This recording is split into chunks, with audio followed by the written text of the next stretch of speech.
Hi, happy Friday. Hello. How are you? Toasty. I can feel sweat beads. I'm getting stressed out for you because I can feel the but it's Niagara so Falls cute. happening beneath your armpits. I can Yeah, tell. do you want to put your hand up there? No, I don't because I'm just slipping sliding. I already know.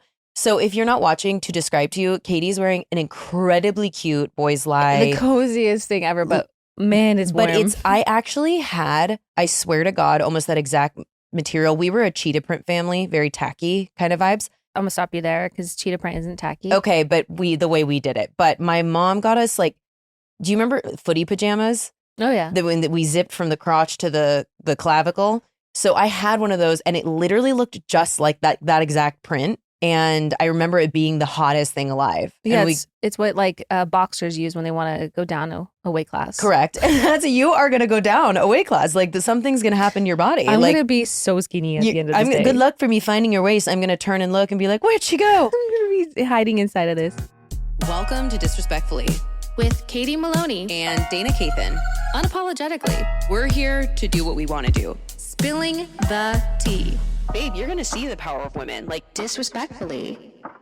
Yeah, so you walked in, it was so cute. I actually almost wore a Boys Lie thermal today, but I was worried about being too toasty, even with my fuck-ass jorts, because I'm wearing the cowboy boot. Remember, I think the last time I wore these was my birthday, and I had to take them off because the heat was trapped here. But I'm calf okay. Sweat. And I'm still toasty. I'm having small, like, dainty drips of sweat coming from my pits. Yeah, I'm just trying to embrace it and not focus too much on it. I think it's also like the caffeine that I've had too. Yeah. Let's move on from it. I'm wearing a really cute shirt today. I love it. And I think my mic's blocking it, but it says protect the dolls. Trans women are women. It's another Stitch the System, our little, I was going to say barbecued uterus, but barbed wire uterus tank tops, not barbecued. Yeah, protect the dolls. It's really cute. And just a reminder that trans people make up 1% of the population and they're not responsible for anything that's happening in your life that's bad. So they just want to just live, be left alone. Yeah. Protected. Exactly. Anyway, can I tell you something unrelated to that? Please do. I have two things to tell you. So my friend Katie, who is not also your name, a different Katie. Okay. Ew, so another Katie. Katie, don't be mean to her. She's so sweet. So Katie is the one that I met randomly a few weeks before I went great white shark diving. And then I went with her so that she's like my diving buddy. And we've gone, diving a few times together. She is an avid listener of Disrespectfully, as is her partner, Michael. And she texted me yesterday and was like, I have a lava lamp in my room. So she is a current lava lamp user. So I know there are others out there that were all so excited hearing that, looking at their lava lamps. I can't wait to get a lava lamp. I know. We need to. I feel like it's going to fit the vibe of like the bedroom makeover that we're doing. So we got a new bed and it's like a low bed. Low pro? Low pro. Okay. Low pro bed that has like the attached side tables. It's very like that. And I want to get like a new dresser, but it's all very mid-century modern vibe. So I feel like a lava lamp will fit real nicely and all that. Absolutely. How is the blessed move-in going? Because here's the thing about your closets. They're full. So your guest bedroom closet is full and it's like trying to pull out a You haven't piece of seen it paper from recently cement. because I got rid of a lot of stuff. To make room for Nick's things? Yes. Okay. Do you guys have an equal 50-50 split, or would you say that it's more like 70-30? No, because he doesn't have as much stuff as I do. So, but it's great. Actually, I got in touch with a lovely closet organizer gal. And so we're getting that ball rolling. Great. To come. Because the thing is, when I moved into that, I didn't really optimize the space in there. I just kind of like chucked things away and was like, I'll get to it eventually. And I never got to it. So it's been like in a state of disarray for the last year. So I'm happy to be addressing that and have a nice like organized closet because I just haven't been able to find the right home. I love when I have like a home for things. It's like I can keep myself better organized. Cleaning up is really easy. But when I don't have like a real home for any things, they just kind of like go wherever I set them. Yeah. You should see one of my closets right now, which is like my main clothes closet, is I did that big reorg and it was great. The other one is I'm hoping something doesn't smack me in the nose when I open it and like jump out at me because it's an avalanche waiting to happen. And I keep saying I'm going to do it and then I don't. It is mortifying. I'm like, if anyone ever tries to go in there looking for something, I'm like, no, I don't have personal liability insurance in this apartment. So please get away from that. But also it's just like the chaos. Closet and Friends. Yeah. Monica, when she has her messy closet. I went back because of my Matthew Perry thing and I started watching a bunch of them, but then I just kind of trailed off. I appreciate it for what it is, but I'm never going to be a friends Well, person. Monica is like a clean freak. She's always cleaning and she like gets off on it. And then when Chandler moves in, he realizes there's a closet that's locked. And then he finally gets it open and it's just like chaos mess. He goes, "You're messy." Wait, that's me. You would never know because of how sterile my environment is, but you open my bathroom cabinet, you open either of those closets, and the real me shows. Damn. So me and Monica have that in common. Did I tell you what the plan I'm doing with like the artwork? Because like Dick has, luckily his artwork is it can integrate great with mine. We have similar taste. And he has some really great plaques that he wants to hang up. We already hung up a couple of them, but I want to do a really amazing, like huge gallery wall thing. You know, the bathroom I have. Sorry, this is really interesting. The bathroom I have, the guest bathroom by the front door, how there's just so much wall space and everything. I just want to do like a gallery wall in the bathroom. Oh, like cool. It's really cool, like art and stuff like that. So I was like, bring over whatever you have because like I need a ton of art to like fill the space. Amazing. Well, I love that you guys are on that path. Yeah, and things are going good. Also, it's really nice when, not that I would know, but I just have one of my good friends, Randy from back home, who is also listening to this, rearing her children right now. So hi, Randy, stay strong. Her and her husband, before they met, she has a really unique taste and style and like had a lot of taxidermy and like preserved roses and all this shit. And the way that when they matched up, it was so perfect. I was like, oh, that was meant to be. Yeah. It feels like that. Like I love when a couple's tastes actually For sure. click together. Yeah. And I'm just I want to make it feel like it's our place and not like he just moved in with me, even though like he did. But like, you know, that's why like redoing the bedroom and doing it together, I think is a good way too. Yeah. I think I'll share one more uninteresting thing about me and then we'll start this episode. So far, this is boring, but I love if you guys are still. I think we have to stop saying that. You know what? Words are spells. I do need to stop saying that. I get so paranoid that if we're like. Listen, wanting the best and keeping your standards high for yourself is really important, but like, I don't think we're boring ever. This show is interesting. Our audience is growing. Thank you. More, please.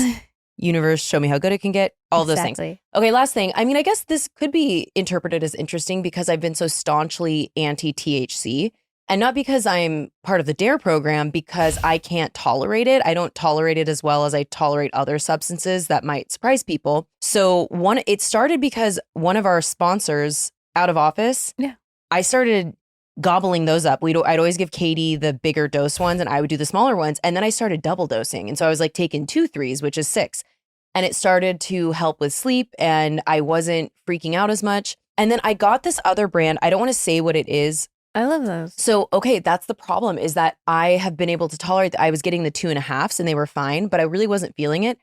So I got 2 different kinds. I got a sleep specific one and a normal one that is indica. It's not sativa. Both are 5 milligram THC. I feel nothing. I bought them 2 days ago. I experimented. The first day I had a half of one and then I was like, okay, I don't feel this. Waited. And then I took the 5 of sleep. Didn't feel anything. So then yesterday we got home from Pilates and I was feeling a little kooky. So I was like, you know what? I'm going to pop a whole 5 of the first one I tried. See, did not get stoned. Waited like 3 hours and then took a 5 of the sleep one early to try and help me lull.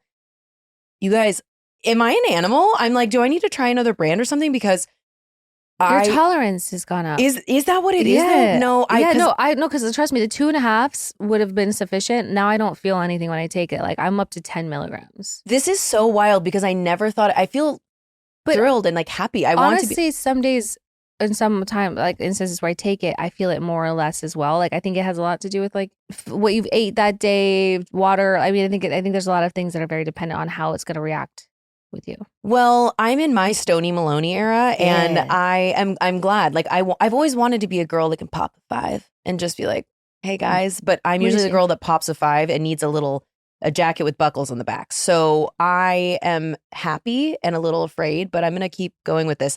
I will say I slept for like 10 hours last night, really hard, went to bed at a reasonable time and got up and was like, wow, I can do anything. So those sleep ones are real. So nice. So the night before I didn't feel it, but I was like, I feel like that contributed because that's all I took was that gummy. My baby blues are giving me nightmares. Oh no. I take the baby blue, the Amazon sleep aids, and I've woken up twice the last 2 nights from nightmares. They're really scary too. Please listen to the sentence you just said. I took my Amazon sleep aids. Here's the thing, guys. Fun fact about Amazon. there is no regulation as far as products, and it can really be anything. So if I actually try, besides the baby blues, to not ingest anything or put it on my body, I will get products from other stores that do have regulation because it's so unregulated. So maybe that's why. Listen, they act a lot more like Xanax. Just saying. They also are dressed like a Xanax. They look very Xanax-y. They look just like a Xanax. So I'm like, even down to the texture. I'm like, someone cooked here. I know you. Yeah, this feels familiar. Anyway, but yeah, I've been waking up with nightmares and they're really, really scary. Did you last night? Yeah, but then when I fell back asleep, Dolly Parton was in my dream. And I was freaking out. I went, ah! I do love Dolly Parton. And she just was Dolly? there. Yeah. So that was nice. I don't know if we've ever put her on our daddy list, but she belongs. She's just, what an icon. What a philanthropist. What a performer. What a rack. What a rack. One of these at this age. You'd assume she could tip over and somehow she props herself up. What a woman. All right. Well, anyway, should we begin the actual episode? Yeah, Jesus. I guess we should. I'm sweating over here. So obviously this is a little Heauxmetown Heroes WWDD, but I do have a Coven core I'd like to share with you. Love it. Very sad, also very happy ending overall, which is why I'm sharing it. But I do want to say a quick trigger warning for pregnancy loss. Taylor says, "Hi, Katie and Dana. I wrote in last winter with a WWDD. I'd lost my stepmom to cancer and it had taken a huge toll on my relationship with my older sister. I really took the advice you girls gave to heart. I tried to understand her headspace. I gave her the time to heal, and when she had brought up on her own the much more positive place she was in now, and that she wasn't a kind of person during that time, I knew she was in the right place for us to talk about our relationship. We laughed, we cried, and we moved forward together stronger than ever. Currently, I'm dealing with the loss of my first child at 20 weeks of pregnancy. I don't have the words to describe how heartbroken my husband and I are. That time with our baby was cut short.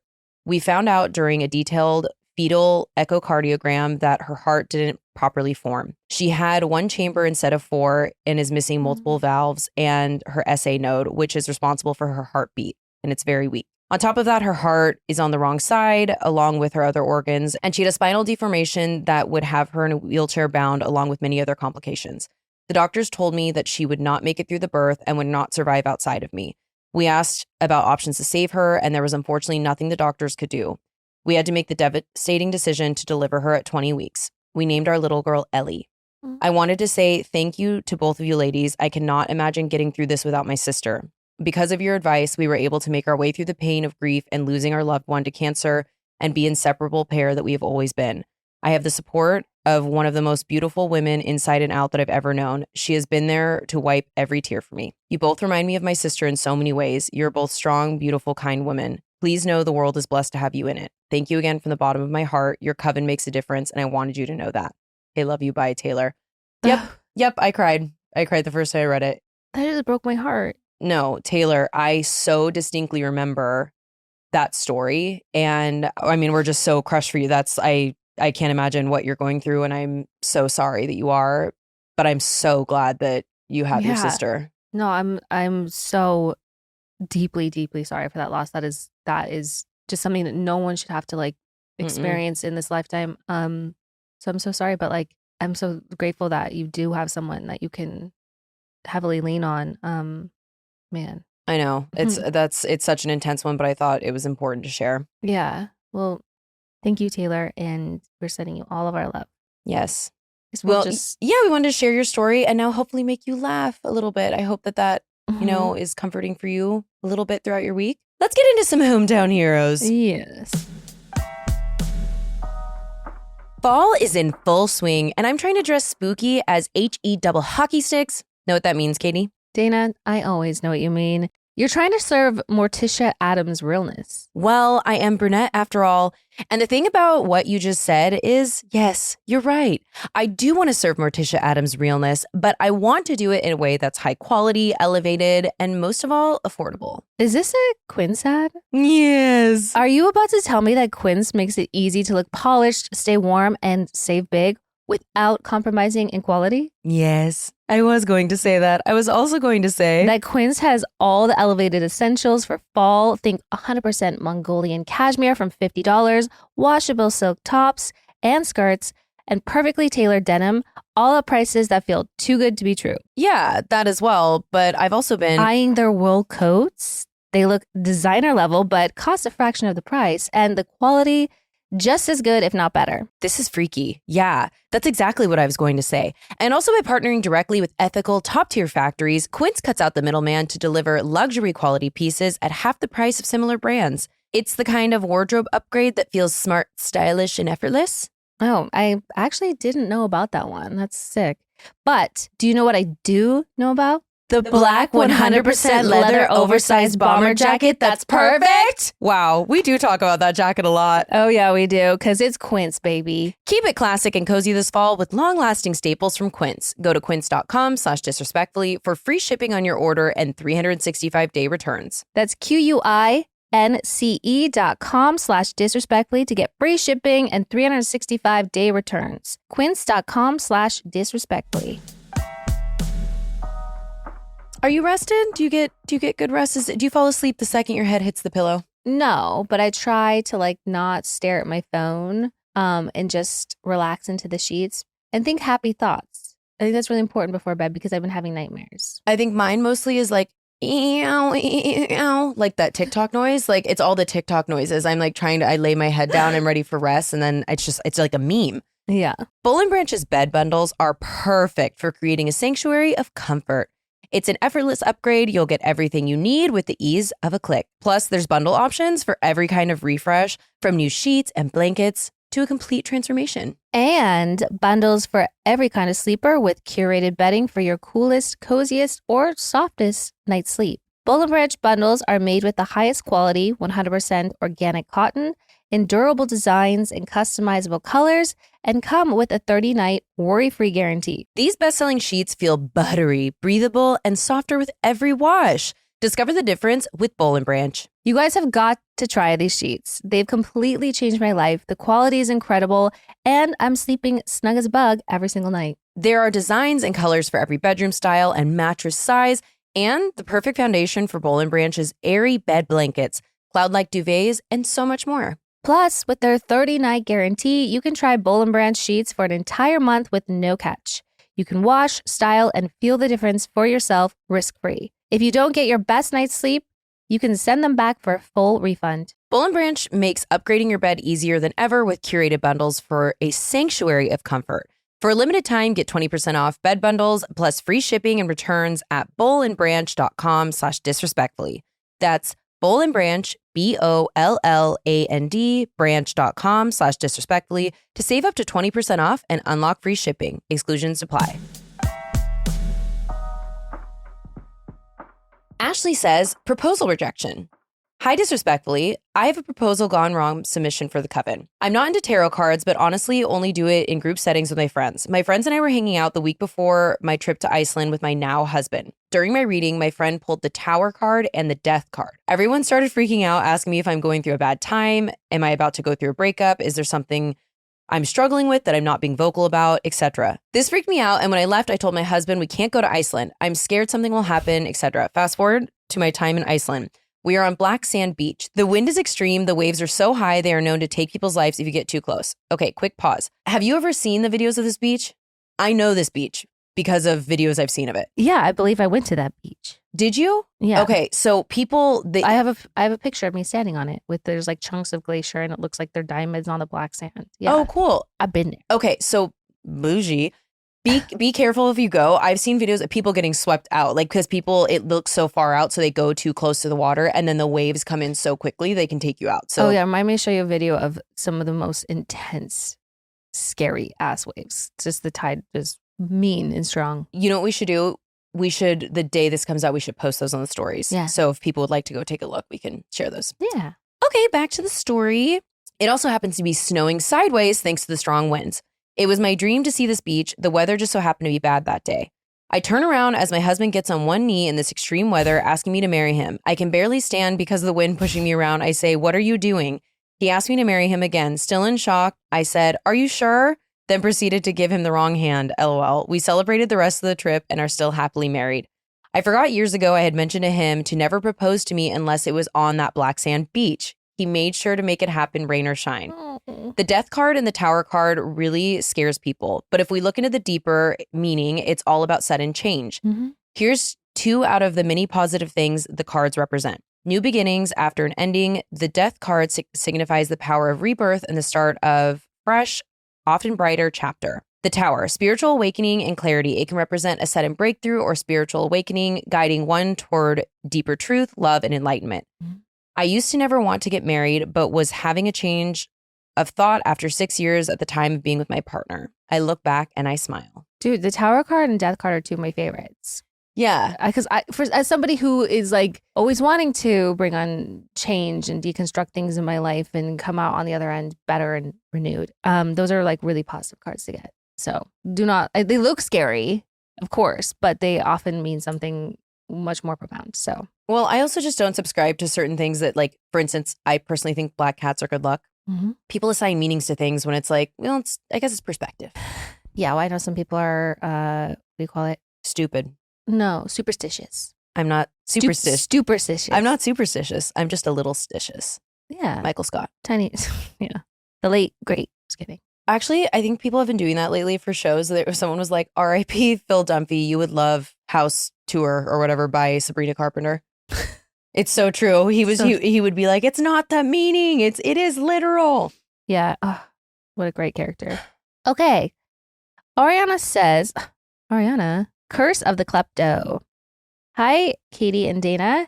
Of course, I have to start off this email by saying how much I freaking love you both. Your podcast started last year at the perfect time, and about a week before, I filed a protective order against my ex for myself and our 2 young daughters. Amazing. A year and a half later, we are still in court constantly for multiple different cases, and getting to have you all twice a week to bring your humor, wit, no bullshit attitude has seriously helped me maintain confidence while having to deal with all this crap and be strong not only for myself, but for my kids as well.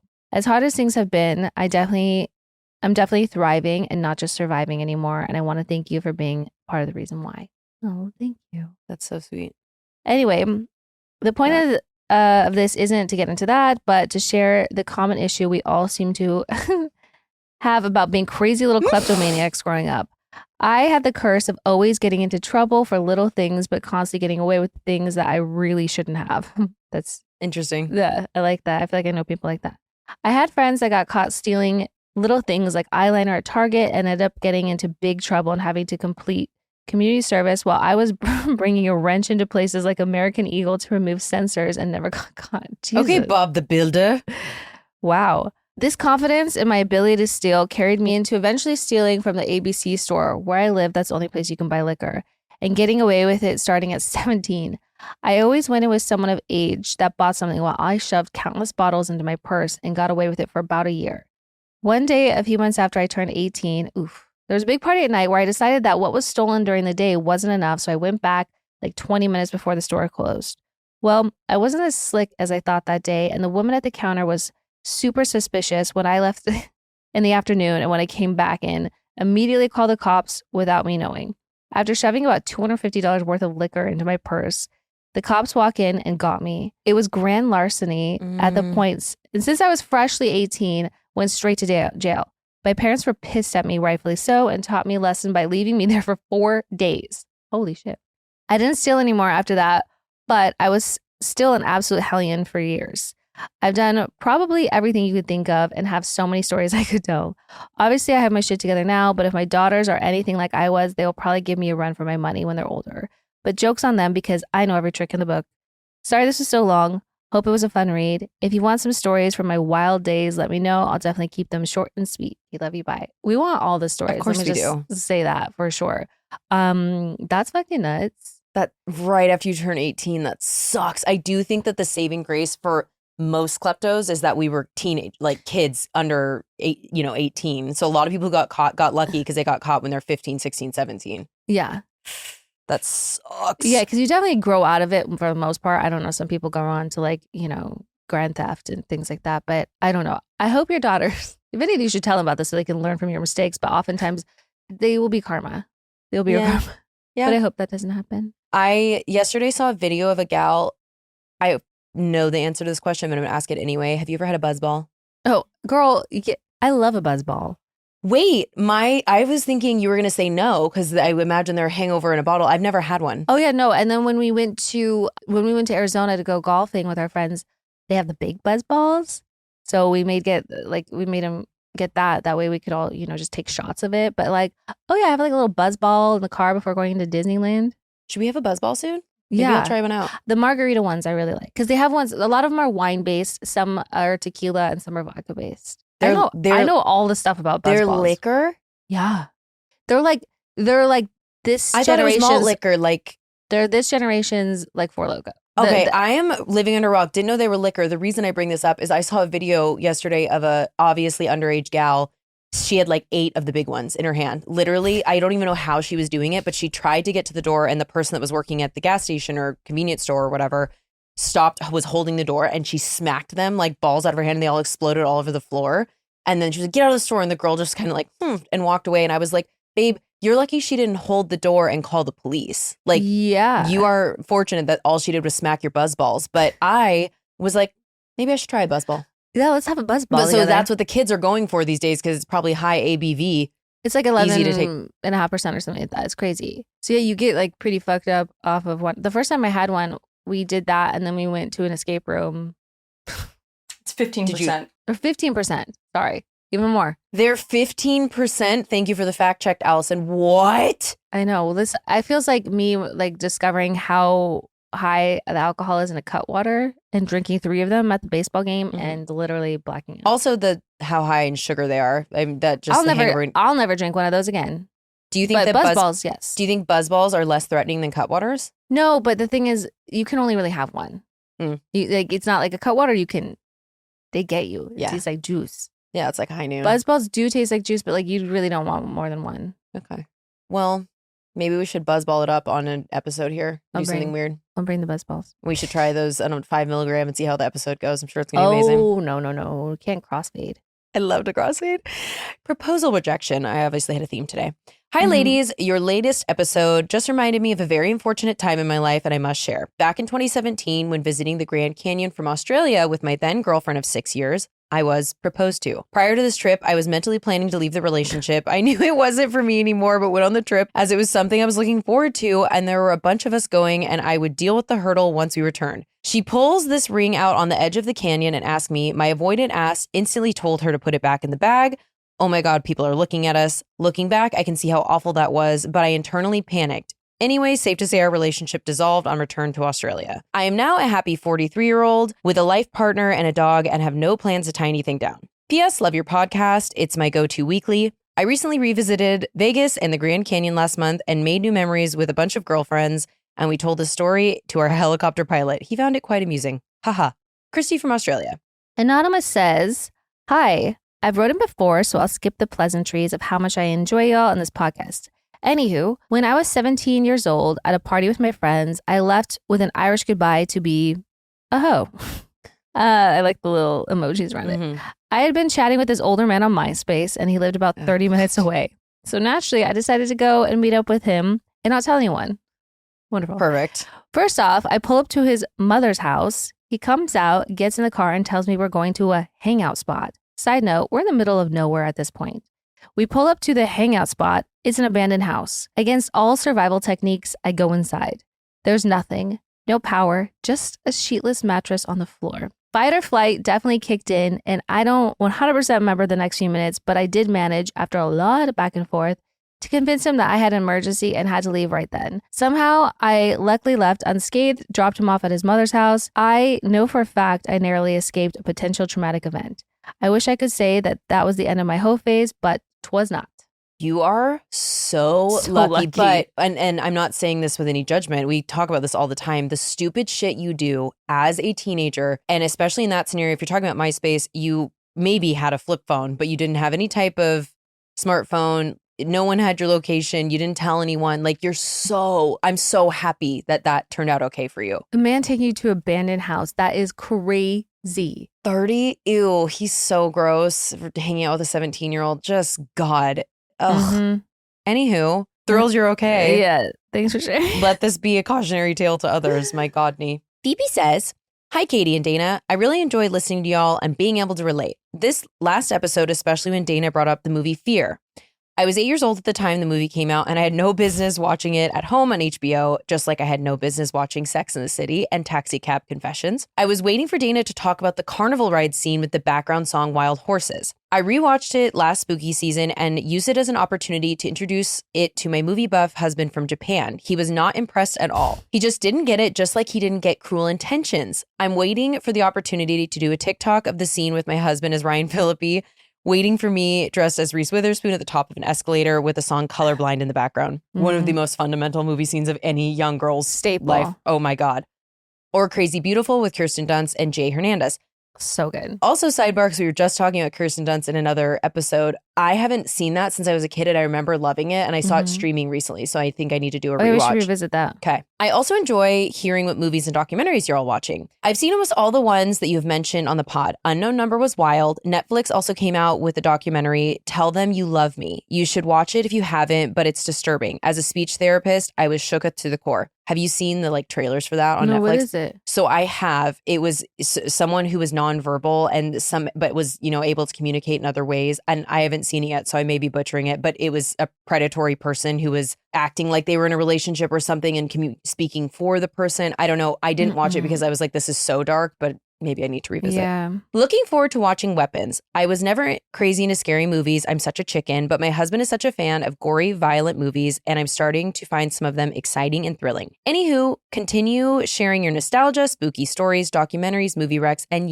waiting for you all to do an emo night in Honolulu. Disrespectfully, a fellow childless elder millennial. I was going to say millennial, but that is not the word. They said elder emo. Phoebe. Say less. I would love to go do emo night in Honolulu. Sounds great. So the reason I wanted to bring this up is because, Phoebe, you're right. I didn't talk about this scene, mostly because I was so traumatized by the rest of the through lines in the movie. Do you remember the scene I'm talking about? Okay. I've never seen it. If it wasn't so predatory, it is like one of the most incredible artistic, and it's true, like this song is so of the time, but they're hooking up on a roller coaster. It's not like the scary kind where you're totally strapped in. It's like the smaller one. So you can it's a bench and she's having, you can tell this transformative moment, and you can see this is the moment where she falls in love with him. And it is a really, again, if it wasn't predatory and gross, it would be an incredible scene. I'm just going to have that song stuck in my head. I mean, you need to watch it so we can, you can understand what I'm saying. But also, your husband doesn't like Cruel Intentions. No offense. I think you should get a divorce. Just kidding. Don't do that. No. Okay. Anonymous says, small hometown creepy story. Hi, big fan of the pod and VPR. Anyways, to the story. I'm from Peterborough, Ontario, Canada. It had grown a lot in population over the years, but has always gave off small town vibes. We are a hub not far from Toronto, surrounded by extra small towns that consist of farmland and general stores. When I was a child, there was a show called Creepy Canada, and they had an episode on Peterborough. The episode had 2 different ghost stories. The first one was about a man who had a tragic passing during the build of the lift lock. Peterborough has a famous lift lock that lifts boats from one level to the next, and since the area is full of, what are drumlins? I don't know. It's full of drumlins. It is a significant engineering marvel and lifts the boats 19.8 meters. So what is that like? Times it's about 60 feet. Yeah, they lift the boats 19.8 meters in the air. Apparently, while they're building the cement pillar, a worker fell in and they were unable to get him out. So they just filled it up with cement, leaving his body entombed in the pillar. Holy moly. This happened in the early 1900s. So I guess back then it wasn't in the budget to remove his body. But how dark. The lift lock also has a tunnel to drive through, and when I was in kindergarten, my bus driver honked every time they went through the tunnel. I'm 31 now, and I've always honked while driving through to carry on the tradition. If you walk through the tunnel, there are 2 extra spooky windows that look back out at the water. I always get haunted vibes and can't help but think of the man who was forever stuck in the pillar. Yeah, dude, that's... The second story on the episode was of a witch who lived very close to the lift lock property and specifically went after young boys to play her haunted tricks. Telling the story makes me want to rewatch Creepy Canada show. It was a low budget kind of show that played on local cable channel. When I heard you requesting small town stories, my gut knew this would be a good one. I also want to thank you ladies for living authentically. It empowers others to do the same. Anonymous Shy Gal. That was an incredible write-in. That's insane. There's just a body forever there. I don't know. Yeah, that would freak me out. Speaking Poor of guy. Oh my God. No, Ugh. that's too much to think about. It's so upsetting. Speaking of tunnels, are you a breath holder? Do you believe in that? Are you still doing that? What's up? When you go through a tunnel, do you hold your breath for luck or some shit? I'm not superstitious. I'm just a little stitious. Do you do that? Yeah. Okay. And then in LA, there's a lot of traffic and I smoke.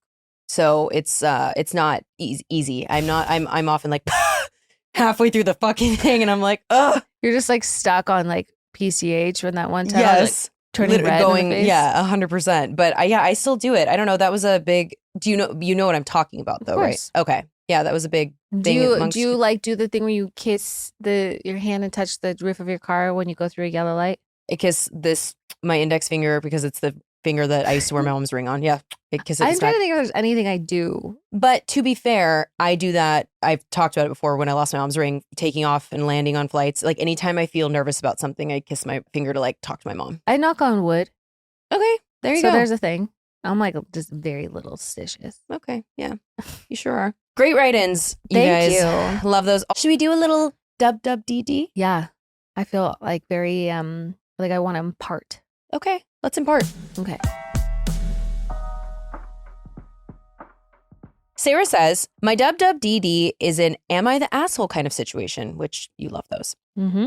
I was at a dear family member's funeral yesterday. The departed is my grandma's sister, who was like a second grandma to me and one of my only 4 family members. One of the funeral attendees, who apparently delivered vegetables to my great aunt and grandma, so I dubbed her the veggie lady, began taking photos of my heartbroken grandma, my mom, and me seated at the 3 chairs closest to the burial site. As we waited for my dad and the 5 other pallbearers to take my beloved auntie to her final resting place. After taking several photos, I finally told Veggie Lady verbatim, that's enough with the photos, it's entirely inappropriate. She tried to give me some kind of excuse, but at that point, the pallbearers were proceeding toward the hole in the ground. I waved at her and said, the procession has started, pay attention. She tried to make excuses again, so I pointed at the casket coming toward us and said, pay attention. She finally shut the fuck up for the burial. After the services were complete, however, she started talking about it loudly to other people at the gravesite, and I overheard her referring to me as that one. We thereafter went to a restaurant where my family hosted a celebration of life lunch. Of course, the veggie lady came to the restaurant, but she made a show of refusing to join the table with the rest of the group because I was there and had allegedly hurt her feelings so badly that she couldn't bear sitting next to me.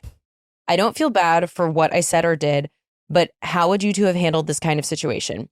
Also, thoughts on taking photos at a funeral. Pretty sure the asshole in the situation was the veggie lady, but always love your takes, so would greatly appreciate your thoughts. Stay disrespectful, girls. Love, Sarah. How I would have handled the situation would have been with a knuckle sandwich. I just want to be really clear. You are not the asshole. People are so inappropriate. The direct family is who gets to make decisions about things around a funeral. And if someone tells you to stop taking photos, I think that's inappropriate and weird, as it were.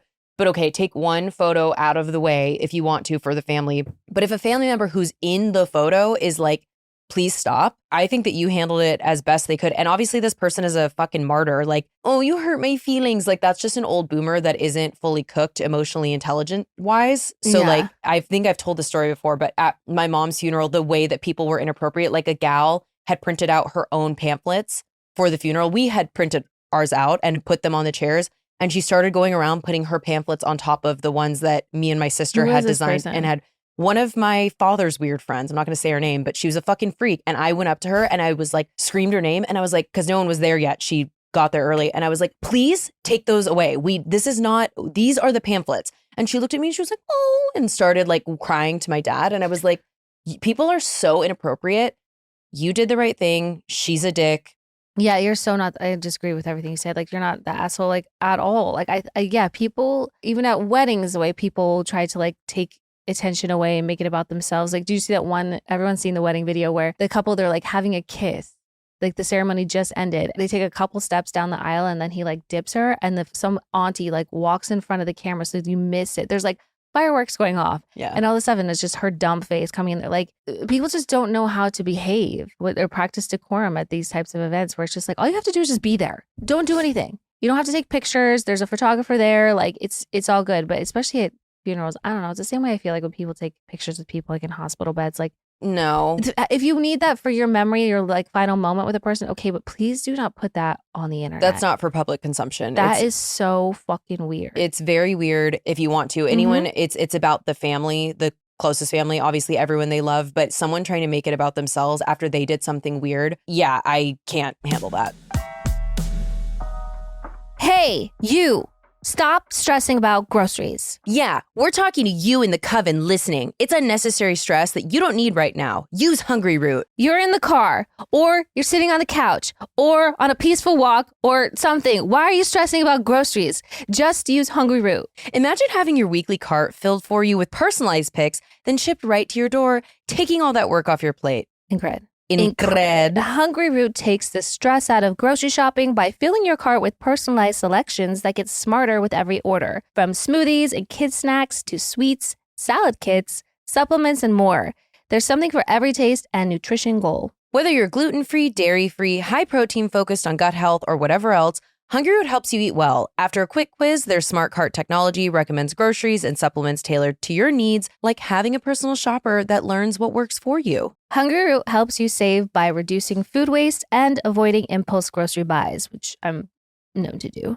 Their best price program offers a great value on over 100 popular products. And with our offer, you'll get a free item like a premium protein, veggie, or sweet treat in every box for life. Hungryroot holds all its food to high standards, screening over 200 additives like high fructose corn syrup, preservatives, and artificial sweeteners. They source top quality meat and seafood with no hormones or antibiotics, offer organic and non-GMO options, and stock trusted brands like Odaly, Vital Farms, Harmless Harvest, and so many more. I recently ordered the lemon pepper chicken and cilantro lime rice, and it was delicious. Oh, yum yum in my tum-tum. Take advantage of this exclusive offer. For a limited time, get 40% off your first box, plus get a free item in every box for life. Go to hungryroot.com/disrespectfully and use code disrespectfully. That's hungryroot.com/disrespectfully, code disrespectfully to get 40% off your first box and a free item of your choice for life. hungryroot.com/disrespectfully, code disrespectfully.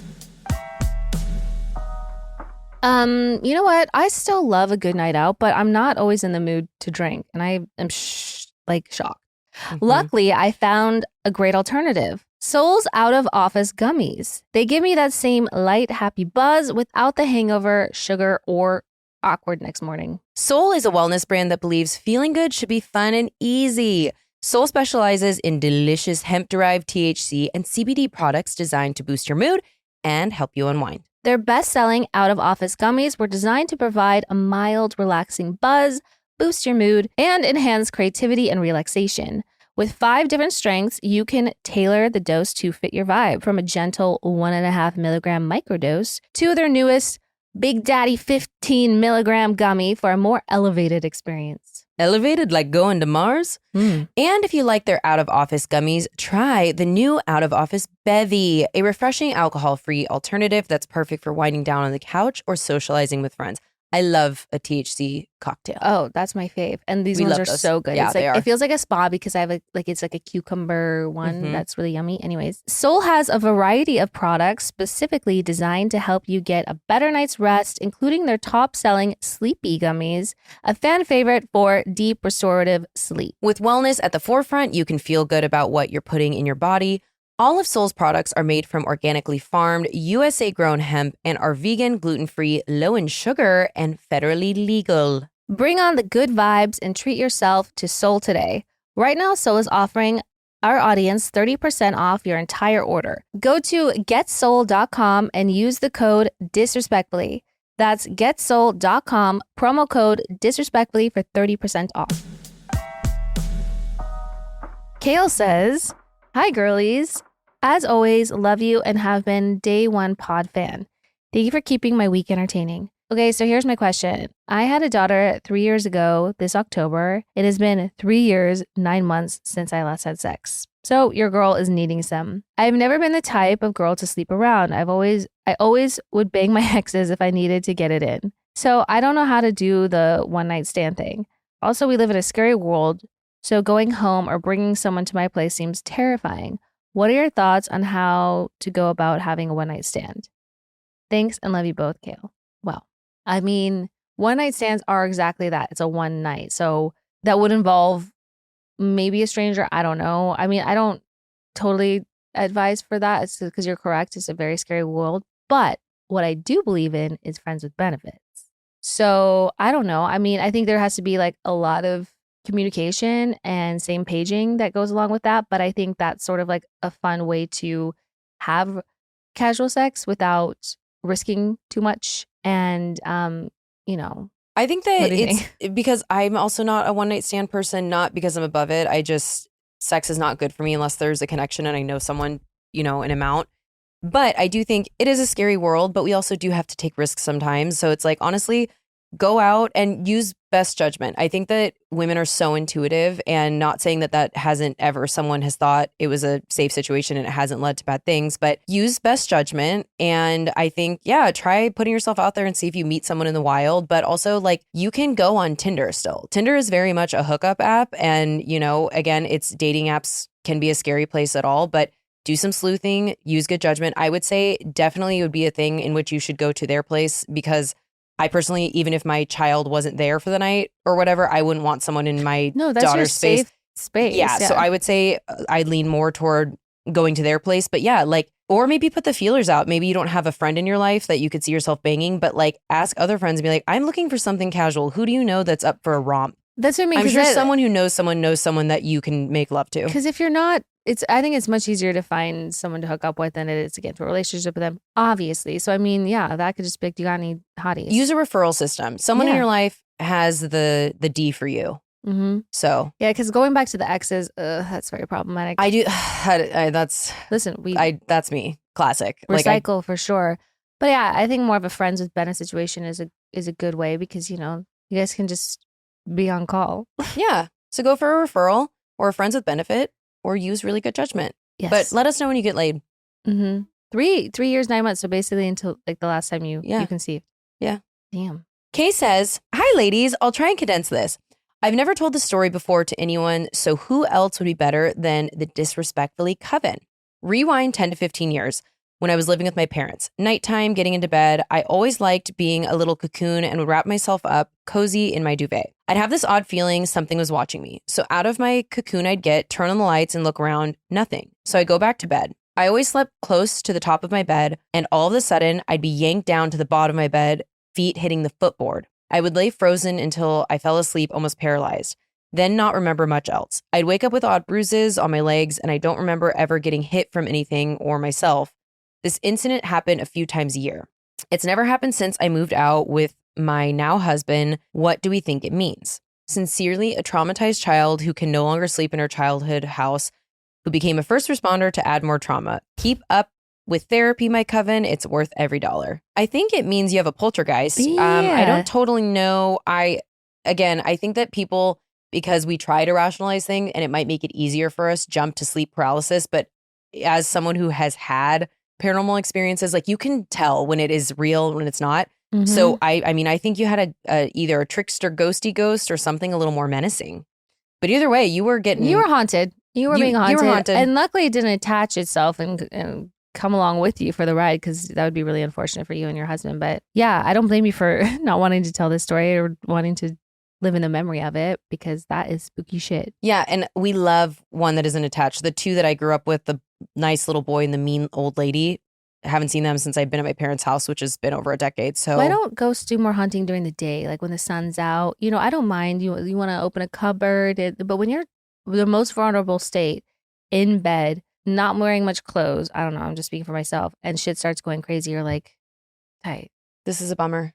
Yeah. I know, me naked in bed wearing my 2 pairs of socks because I can't get my feet. I had 2 pairs of socks on last night. I was thinking about you because I just could not get warm. How's your blood circulation? I'm a little concerned. I don't know. Everyone, my feet are freezing lately to a point I have to wear socks to bed and like wait to heat up when I sleep and then take them off. But I put on a normal pair of socks and then a wool pair of socks. And I slept with them for half the night. And it's so gross feeling, but it's uncomfortable to have your feet so cold. I would do a little lymphatic, or I don't know, maybe there's some circulation. Something's happening south of my calves. I don't know what's going on, but anywho. All right. Anonymous says, hi, Katie and Dana. Please keep me anonymous. No problem. I'm a huge fan of the pod. Day one listener, of course. Does it OFC mean of course? Mm-hmm. Okay. I don't know. Sometimes I read things and then in my mind, I process it different than what it actually is. Mm-hmm. Anyway.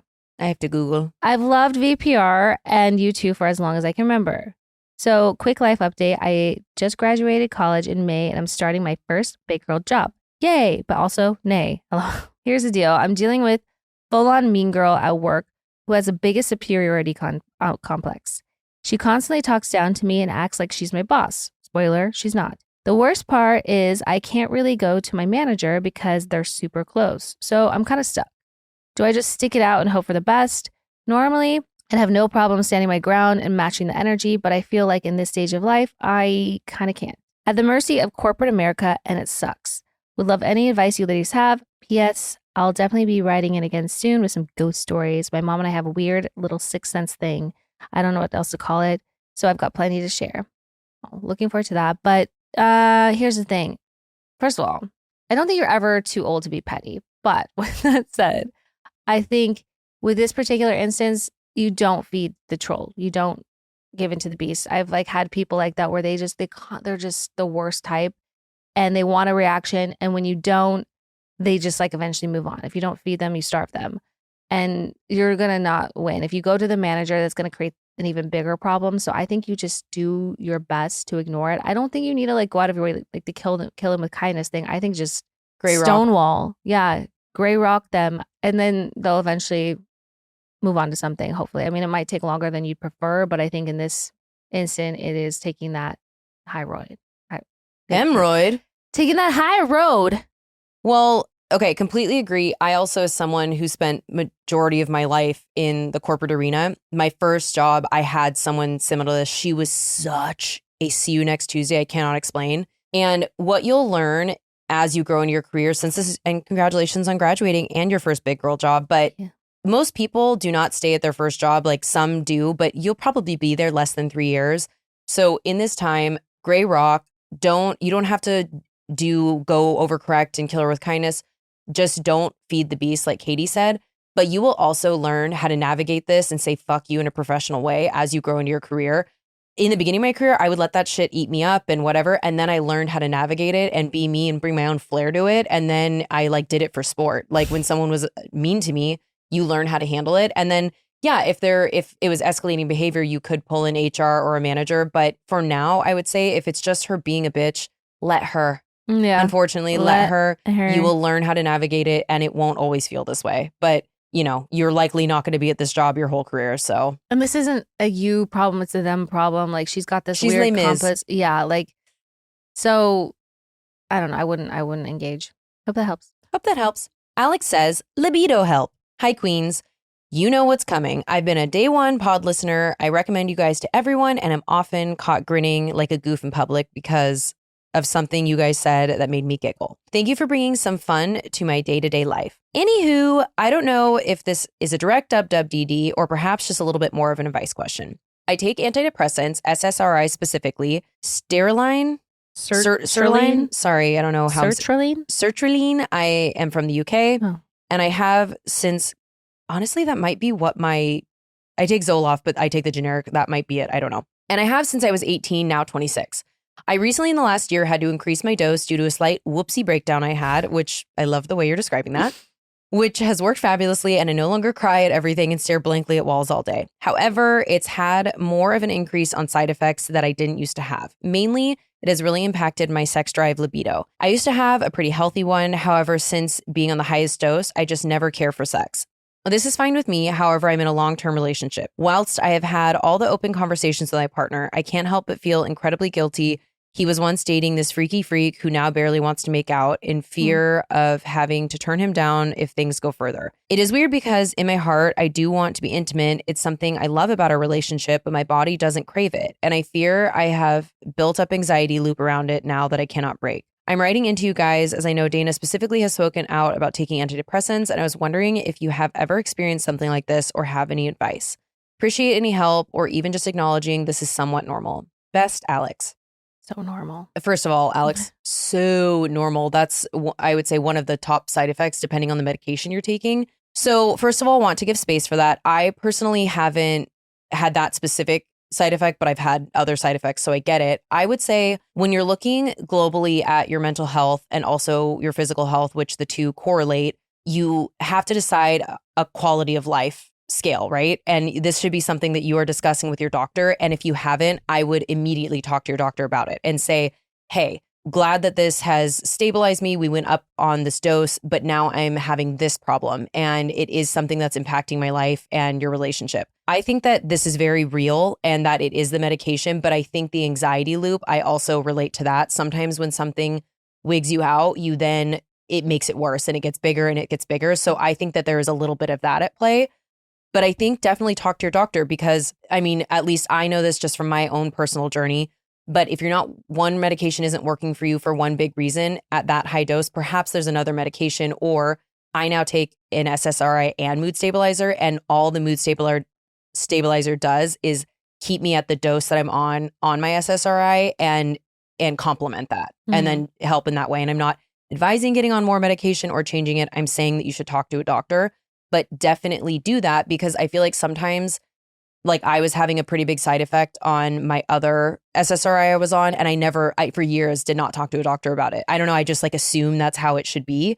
Yeah. So definitely bring this up because when they're involved, they can help you. And if they don't know, they don't know. Yeah. I don't have anything of note to like really add to it, but just echo everything because I think so often when we are on like certain medications and they're working and they're doing the job that they should, but there are those side effects. Like it's like every time you go to the doctor for your like follow-up appointments and they're like, are you experiencing any of this? Are you experiencing any of this? And like we're sometimes reluctant to be like, yeah, because we don't want to be taken off it. But I think that's just so they can course correct and get you on something that is going to be a little bit more complementary to your lifestyle. Because I agree, like that's got to be a tough place to navigate because as much as you love this person you're with and they love you and they want you to, you know, feel good in life and stable and all that, it does wreak havoc. A sex life that fails does wreak havoc on a relationship. So I've like seen so many this brought up in different forums, and it's always the same advice of like you like see if you can try a different medication. Yeah, and obviously we're not doctors, but like yeah, again, this is just my own lived experience, but I have definitely found the sweet spot of what I'm on where I'm not having any big side effects, but I'm also able to manage the symptoms that I'm trying to treat. Yeah. So it's great. Please talk to your doctor. Facts. Okay, well, I think that's it today, folks. Supercalifragilistic superstitious episode. Yes. All right. Well, everyone have such a fab weekend, and until next time. Okay, love you. Bye. Love you. Bye.